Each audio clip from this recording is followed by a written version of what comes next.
This is the Seahawkers podcast, live and uncatfished, as we recap the Seahawks' final game of the 2022 NFL season, losing to the dirty 49ers in the playoffs, 41-23. We had some hope at halftime. It felt pretty good at halftime, actually. But then ultimately, our Seahawks lose. I'm joined by my good buddy, Adam Emmert. Adam, how you doing? What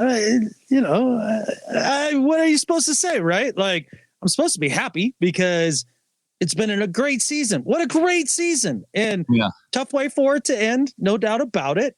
But there's only one team that's not going to finish with an L. Interrupt you, but it was a really rough way for it to end for me because I feel like this game hinged on Austin Blythe. And here we are.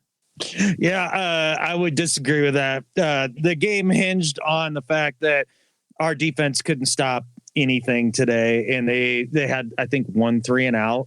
Yeah, and then the Niners pretty much scored on every other drive. Like, sure, the second half fumble by Geno, that was kind of the changing of the tide and all of that, and the one thing you can't do in that situation. But it's hard to blame the offense and their game plan when they were going up against that defense, whereas our defense was just atrocious. They had Purdy dead to rights a zillion times, and they had a lot of chances to really get this game out of hand early with Purdy not playing well and having at least 5 balls that were easily interceptable that they just whiffed on. But still had the 1-point lead at half and then just completely unraveled. It was fun having the 1-point lead going into halftime. It made us all think, and it made, I think, Niners fans just a little bit worried. But then, the weather turned beautiful in the second half. And I think, that was one of our big things going into this game, thinking that if the weather stayed pooey, that it might help us out a little bit. And we did see a lot of those, whether it was the ball just being slippery or whether Purdy impacted by the rain. He had a hard time. Ryan 911 coming in with a $9.99 super chat. Fun year. Y'all picked an amazing season to go all in. Hope you keep the live shows coming this off season. Hey, if you keep being the live producer there, Ryan, I think that's an easy promise to fulfill. The rain played zero factor in this game. Zero. It had nothing to do with Purdy in the first half. It was barely raining in the first half. It was a light drizzle. Like, whoop-de-doo. That was no big deal. And it was a bummer. I was told it was supposed to be a deluge, like the entire game. Right. Didn't see any of it.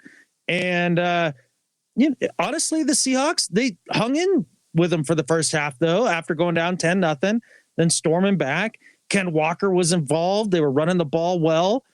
And that was enough to keep things moving. But you get down there in the second half on the first drive. I think it was the first. Yeah, it was the first drive that they get down there and of the second half. And after the Niners score on their opening possession, and the last thing you can do, the absolute last thing you can do is take a big sack or have a turnover, let alone catfishing both of them. It didn't help on that previous drive where the Niners scored, where they had them. And I want to say it was a 3rd and 7 or 3rd and 8. I don't remember the exact down and distance. But I do remember Tariq Woolen's receiver coming across the field, because that's what they were doing with Woolen all day long, is that they were running in toward the center of the field and then, taking away, obviously, the strength of Woolen to cover the sideline down there. Everything they were running inside. And then on top of that, so Purdy dumps it off, and then Cody Barton comes charging up to make the tackle, and then he takes out Tariq. And then it ends up being, I can't remember if it was Ayuk on that play, probably Ayuk, and ends up being a first down, just barely. Yeah, maybe Barton's best tackle on the day, friendly fire. That's cool. Tackling was a massive issue throughout this entire game. Again, just very frustrating. And it just kind of shows that the most work that needs to go in on this team is on the defensive side of the ball. And also, too, I hope Clint Hurtland's learned some lessons from this game, because you talk about them running the mid to deep end a bunch with Debo and it just being open time and time again. And it's not that Tariq is doing anything that he's not coached to do right there. So they have him playing with extreme outside leverage, funneling the end back to your freaking backup linebackers to cover and zone coverage, which they haven't done all year. I do not understand that, especially when Purdy's strengths are between the numbers. He's a lot like Jimmy. Yeah. They didn't play up enough. They didn't get enough pressure consistently. And I just don't think the game plan was great. It really wasn't great. Amy Holmes saying can't decide if I want Barton back even as a backup. I'm with you, Amy. We've got USMC Hawk 12 with the $4.99 super chat. Catfish the 49ers. Yeah. Absolutely and forever, USMC Hawk. Mm-hmm. Michael Mathis coming in with a $19.99 super chat. Thanks, Michael. Yeah. This was the developmental season. I'm numb, but not surprised. Silver lining. We beat Russell Wilson. We had a great draft. Players developed, rookies got playoff experience. We're on to free agency / draft, pick 5 anyone. See, Michael doesn't even want to take the time to process the loss and feel like any kind of doubt about it. It's like immediately on to optimism. And I like that there's so many fans that, obviously process these losses differently. Like even within watching it with my brother, with my mom, immediately my brother, after they go up 2 touchdowns, he's like, screw this team's done, it sucks, turn the game off, I don't want to be I just want to get out of here. And then some of us were like, well, hey, let's see what happens. And but yeah, there's just a lot of different ways to process a second half like that, especially when you kind of had a little bit of hope going into the second half. And there's still a lot of reason to be hopeful in the future, a lot of decisions that this team's going to be having to make now in the offseason. And we've got some teams to cheer for as they face the Niners here in upcoming games. You bet. They play that game again against a team with an actual defense, and it might not go exactly the same way. As far as the different reactions, right, that us as fans have, like, let's give everybody a little space to have those reactions, except for freaking Braden. What do you mean? I turn off the game and gonna leave. You watch your boys to the end, even if you have to listen to the announcers coronate the Niners and Brock Purdy's the next Tom Brady and all that nonsense. But you watch through the end. And so we did. We suffered through that, and that's fine. Just a tough way to go out for sure, not unexpected. And I said before the game, like, whatever happens, I'm fine with it, blah, blah, blah, blah, blah. By halftime, nope. Like, I was not okay with this game. That's what I want. That's what we're doing. Yeah. And I threw a lighter, and I was going to throw it right dead at the TV and aborted at the very last moment and dirted it. So thank God for that. That was right after the sack fumble. Definitely tough. But, to Clinton, his point there, you guys have all been amazing this year. Thank you for all the support, man. Yeah. And Amy saying it was sad that Walker seemed to disappear after an amazing first half. Well, after the Niners had that 8-minute drive scoring the touchdown, and then the drive where you turn the ball over, like you said, the thing that you can't do in that situation, you have to get a field goal on third down. Gino not only takes the sack, but also fumbles the ball. And then for them to come back and score another long touchdown drive, there wasn't much space for Walker to be in the game at that point. And I felt like maybe they were saving him a little bit for a second half push, because you saw Dallas getting quite a few carries there toward the end of the first half, which went nowhere. It was a little bit frustrating. So yeah, you can see areas where you can want the team to improve, particularly on offense. I'm checking to see who the guards are in the draft after this game, and Damian Lewis not knowing that he can't just walk downfield more than 2 yards on 3 different occasions. So he did it on one occasion, and then 2 others, he was 2 yards. He was dead on the number. I think the rule is 1 yard, and I think the leeway is 1 yard, and maybe some officials will go to 2. It was weird how they were calling it. I didn't have a problem with it, but he was downfield. I don't know why they weren't calling illegal contact that was more than 15 yards down the field for pretty much all the game, but they were allowing it to be physical, I guess, at the corner spots. So that's fine too. They were. And honestly, that worked to our advantage at times with DK out there. I mean, he played a man's game. Let's not leave him out here. He came to play. He was the bright spot on offense. And I think if they had kicked a field goal there in the second half, to Amy's point, like you were talking about, Now they're not down multiple scores. Now you aren't trying to play catch up with little time, and Walker gets a lot more touches going down the stretch, and it probably keeps the game a little closer, but wasn't to be. We got our asses absolutely handed to us in the second half. It wasn't even close in the second. And so that's for every 49ers fan that commented on our last video that the last game was close because factually it was, saying that we are delusional. We're not delusional. We just know what reality looks like. And in this case, the first half was close and we got blowed out in the second half. They're just reality, boys. Like, can you handle that? Or are you going to disagree with that too? Still spotted them 10 points and able to take the lead by the end of the first half. Part of that was due to a really bad roughing the passer call right at the end of the first half for the Niners. Do you think that was a bad call? No, it was a bad penalty by them because it was stupid. Why would you do that? Just let Geno slide down, don't hit him. And even if he does go for 5 more yards, who cares? Myers isn't hitting a 65-yard field goal, but he can hit a 56-yarder. Right. I know one of the little flockers was paying attention to Niners Reddit, and of course, they all thought that was a clean hit. Okay. How do you ever throw the flag on that? Are you kidding me? Yeah, he dove right into his ribs in the middle of his slide. Of course they're going to call that. Brandon, is there any particular shot or moment within the game that made you madder than any other, like, or any series of shots? Because I definitely have one. Okay, I want to hear what yours is. Oh, mine is every time they flashed to a 49ers fan in the crowd and they were happy. That made me so mad every time. I hated it. I don't want to see their joy. Yeah. No, they'll wallow in sports suffering forever. Ugh. Yeah, like celebrating first downs. Screw this TV crew. They were really sticking it to us with the celebratory shots of the Niners, the music that they were playing going into halftime. It was all against Seahawks fans every time.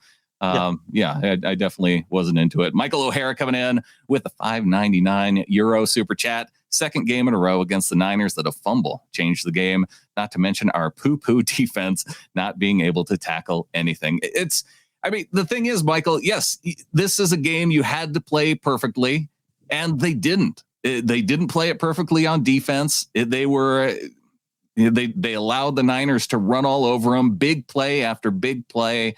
And then also the turnovers. Yeah, you can't give the ball up twice and expect to win against a team that has a stout defense like they do. So, yeah, Carly saying they would not stop fawning over Purdy either. It's a great story, Carly. Yeah. He's Mr. Irrelevant. Did you not hear about Brock Purdy? Have you heard that he was the last person taken in the NFL draft last year? They call that person Mr. Irrelevant, and now he's quarterbacked the Niners to 6 straight wins. I don't know if it's weird that I feel like people should be talking about that more.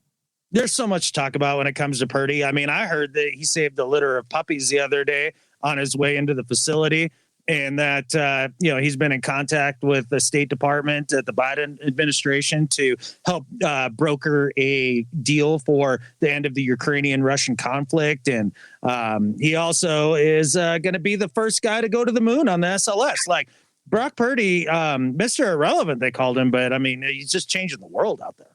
Purdy for president in whatever the next election is. I think he's probably going to give up quarterbacking the Niners. Because he has to solve world peace before he turns 26, right? Or else he's just not doing his job. Yeah, I mean, obviously, he just doesn't care about the matter at that point. Maybe he'll put Tom Brady at the top of the ticket and he'll be VP. There we go. All right. Well, it was a fun season. Here we go. We're going into the offseason now. We're going into the offseason, and here's the thing. This is great. Whenever you get to this point, Seahawks fan, whichever 12 you are, when you get to the point of, you know what?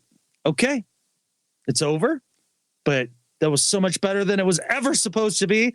We got this top 5 pick. We got cap space. And, we had Michael comment earlier on the defense not being able to stop anybody at all. And he can recognize that all the way across the pond. I'm pretty sure John Schneider can recognize that.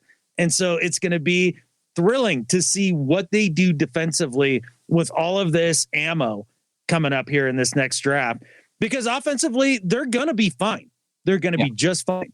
an offensive lineman, maybe 2, and you're right there. And you can get guys. You really can. They're out there, and you can get them later in the draft as well. So I can't wait, man. Samuel Gelber with the 12-12 super chat. The Niners sucked for years and built their team to beat the Seahawks. What does John do to beat them? What resources should go into interior O-line? Go Hawks and go Bills. We've talked about this plenty. The Niners being terrible for so long allowed them to build this defensive line that became a juggernaut, and then to find the pieces around. Now they had to do well to draft guys like in the later rounds. Well, I don't think Hufanga was quite the later round, but outside of the first round, they found guys like Fred Warner and Dre Greenlaw, and to go get Ward in the offseason, a smart free agent move to make the midseason trade to get McCaffrey. So they've made other smart moves, but it really was being terrible for so long that allowed them to really build the pieces on the defensive line that you just really can't get anywhere else apart from top 10 and 15 picks in the draft. Absolutely. And you want to know, Sam, what they need to do to beat this Niners team coming into next year? You need pass rushers, man. Get some pass rushers that put a little bit of pressure on their 3 mediocre quarterbacks. Whether it's Purdy, Garoppolo, or Trey Lance, I don't care which one it is. Put a little pressure on them, and they make the big mistake. Purdy was begging to do it in the first half. Gosh, it hurts my feelings so much that they didn't get it done. But, it'll be interesting to hear the players after this. I think they're probably more at peace with this than we are, knowing what the journey's been like and everything. But, Pete's got to be fired up. This has to be a little like when we lost to the Falcons in the NFC Championship game, and Russ was immediately talking about how excited he was for next year, what they were going to do, how this was going. Similar vibes. Yeah, and they have lots of decisions to work their way through. This offseason, Geno Smith being that big one, right? So do they end up bringing him back? Do they decide to go in the draft? It's they have some choices to make. It was funny. I heard somebody saying in the offseason, just before the game, before the offseason, as it turns out, that the Seahawks should pick up Derek Carr. And I'm thinking, why? Why would you get Derek Carr, who the Raiders don't even want as their starting quarterback, when you have a guy who just broke so many franchise passing records already on your team and Geno Smith? Why would you downgrade to Derek Carr? That seems weird to me. Yeah, so this will be where the Geno talk centers all offseason. And basically it's this. Is he a championship quarterback? And the answer can be yes, but he's closer to Alex Smith than he is Patrick Mahomes. And that's something you need to take into consideration when you're looking at these quarterbacks that are coming out in the draft. Do you feel as an organization when you scout these guys and I haven't looked at any of them yet, but is Stroud or whoever the top guys are, right?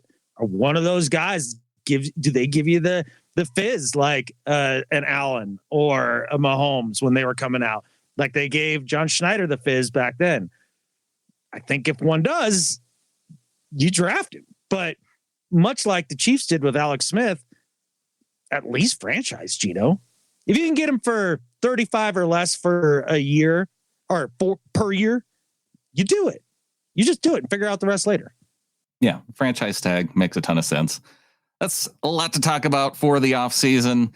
We got the draft coming up. We got the Senior Bowl coming up here pretty soon. We got Carly coming in with a super chat, $4.99. Do we regret winning those last 2 games and making the playoffs? My dad keeps saying that, and it annoys me. I'm glad we made it this far. There's people that are going to have some regret. I think you wait and see how the draft maybe plays out. Maybe it ends up not working out in our favor. But imagine this. Imagine, Carly, if it works out after halftime. We had a 17-16 lead. If I would have told you 2 weeks ago that you win, you have a lead against the stupid 49ers at halftime in the playoffs and have a chance to knock them out of that 2 seed, knock them out of the playoffs. If you're a Seahawks fan and not taking that deal 2 weeks ago, then I don't know what to tell you. Hey, Carly, all you need to do is pull up some Herm Edwards here. Hello, you play to win the game. Like, that's it. That is it. And that is all. No, there's no regrets. And you should never have a regret for winning more games and going to the playoffs over draft position. You just shouldn't. And I learned that lesson. Shoot, what was that? Might have been 10. Or 10 or 11. I think it was 10. We had to beat the Rams, and if we get a lesser draft pick, and you were like, I want to win. And I was like, screw that. I want the draft pick. I think we won, and it was even we better. Got the Beastquake. Yeah. Yeah. It's because winning is better than losing. I've tried to tell everybody this and drill it into your heads over the years. Winning is better than losing. And So Carly, just tell your dad he's just wrong. I know it's hard to be wrong, but he should live with that and figure out how to be more right. Well, thanks to everybody for joining us after the game. I've got some evening plans. We're going to go out and do something fun. Are you know? Yeah, okay. Absolutely. It's my mom's birthday. Oh, well, give Glenda my best. That's for sure. I will do that. Yeah. And I give all you little flockers my best, man. This has been an amazing season. We tried to go all in and bring you guys a lot more content. Didn't know what that was going to bring. You know what it brought? It brought the best out of you guys. You guys have been amazing, so supportive. I just can't thank you guys enough. It's made my journey this year a lot more optimistic. And I can't thank you enough. And I know Brandon feels the exact same way about it. I know Phil, Clinton, Wilson, everybody, we all feel just so much gratitude for you guys. You're just amazing. Yes. Amy, you're amazing too. $9.99 super chat. Go Hawks. It has been an amazing season. I echo everything that Adam just said because yes, it's been a blast. I hope that it would have turned out a little bit better. I wanted that third shot at the Niners just to see if we could go ahead and knock them out of the playoffs. It ended up not working out, but man, that it felt like it was within reach at halftime. I think with that, there's only one thing left to say. Go everybody catfishing else except for the Niners. Yeah, except for you. Screw you guys. And go Hawks. And go Hawks.